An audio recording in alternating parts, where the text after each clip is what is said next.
साथियों नमस्कार, स्वागत है आप सबका मेरे YouTube channel viral news gold में।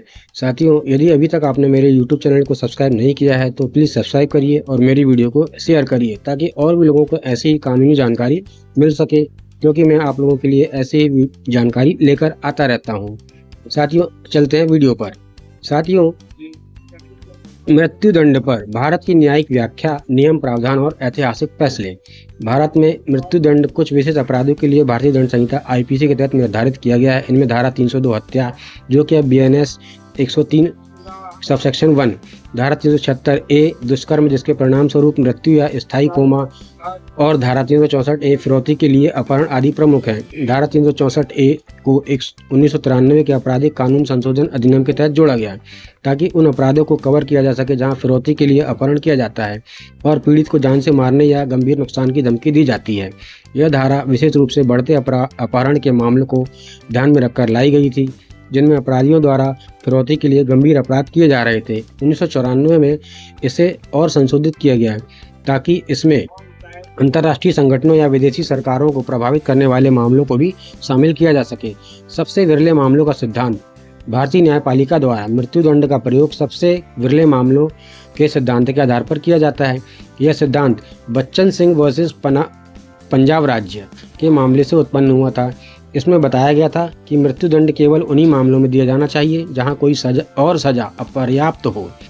इस सिद्धांत का उद्देश्य यह सुनिश्चित करना है कि मृत्युदंड का उपयोग सामान्यतः न हो, बल्कि केवल अत्यधिक गंभीर अपराधों के लिए ही हो।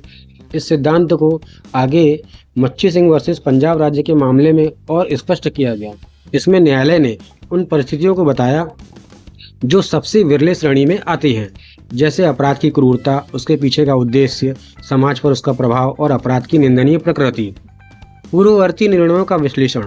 इस निर्णय में विभिन्न मामलों का जिक्र किया गया जिनसे मृत्युदंड के प्रयोग पर गहराई से चर्चा होती है। पहला, अपहरण और हत्या के मामले।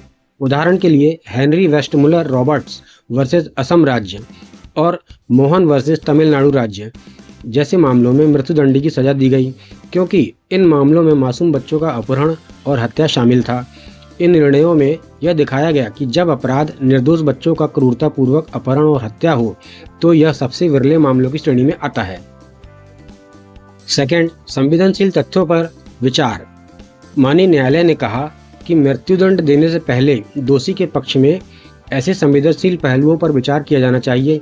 बच्चन सिंह के मामले में कहा गया कि दोषी की उम्र, सुधार की संभावना और मानसिक स्थिति जैसे तथ्यों को ध्यान में रखा जाना चाहिए। अन्य मामलों जैसे ढोंडिबा गुंडू पोमाजे वर्सेस महाराष्ट्र राज्य में युवा उम्र को एक नरम कारण के रूप में देखा गया। तीसरा पॉइंट, न्यायिक विवेक और समानुपातिकता। माननीय न्यायालय ने इस बात पर जोर दिया कि सजा तय करने में न्यायिक विवेक का महत्व है। धारा 303 आईपीसी, जिसे मिथु वर्सेस पंजाब राज्य मामले में असंवैधानिक घोषित किया गया था, उसके विपरीत धारा 364 ए, जो अब 140 सबसेक्शन 2 न्यायालय को विवेक का अधिकार देती है। इस तरह की संरचना संविधान के अनुच्छेद 21 के तहत जीवन के अधिकार के अनुरूप है। न्यायिक विवेक और उचित सजा। न्यायालय ने कहा कि सजा का अपराध के अनुरूप होना आवश्यक है। यदि कोई सजा बहुत कठोर हो और अपराध के अनुपात में न हो तो उसे असंवैधानिक माना जा सकता है। उदाहरण के लिए अमेरिकी सुप्रीम कोर्ट के वीम्स वर्सेस यूनाइटेड स्टेट और एडमंड बनाम फ्लोरिडा जैसे मामलों में न्यायालय ने कहा कि सजा अपराध के अनुपात में होनी चाहिए।